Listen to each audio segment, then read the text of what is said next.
కళంకిత మంత్రులపై కాంగ్రెస్ అధిష్టానం ఎటూ తేల్చుకోలేకపోతోంది.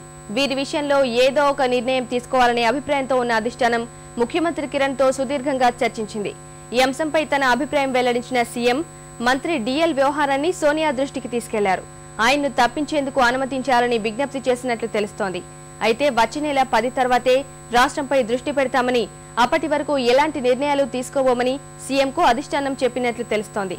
మరోవైపు ఇవాళ రాహుల్తో భేటీ కానున్న ముఖ్యమంత్రి, పీసీసీ అధ్యక్షుడు రాష్ట్రంలో పార్టీ పరిస్థితిపై చర్చించనున్నారు.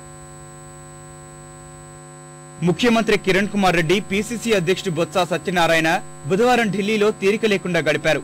ఉదయం హైదరాబాద్ నుంచి బయలుదేరి వెళ్లిన సీఎం కాంగ్రెస్ అధ్యక్షురాలు సోనియా గాంధీతో సమావేశమయ్యారు. భేటీలో సోనియా, రాజకీయ సలహాదారు అహ్మద్ పటేల్ పాల్గొన్నారు.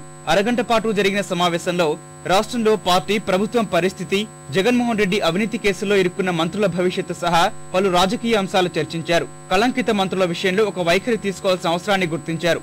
ఇప్పటికిప్పుడు ఎలాంటి చర్యలు ఉండబోవని పార్టీ రాష్ట్ర వ్యవహారాల పర్యవేక్షకుడు గులాం నబీ ఆజాద్ మంగళవారమే సంకేతాలిచ్చారు.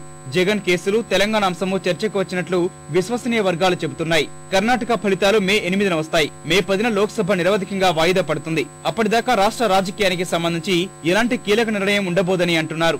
వైద్య మంత్రి డిఎల్ రవీంద్రారెడ్డిని తప్పించేందుకు అనుమతి ఇవ్వాలని సోనియాకు ముఖ్యమంత్రి విజ్ఞప్తి చేసినట్లు సమాచారం.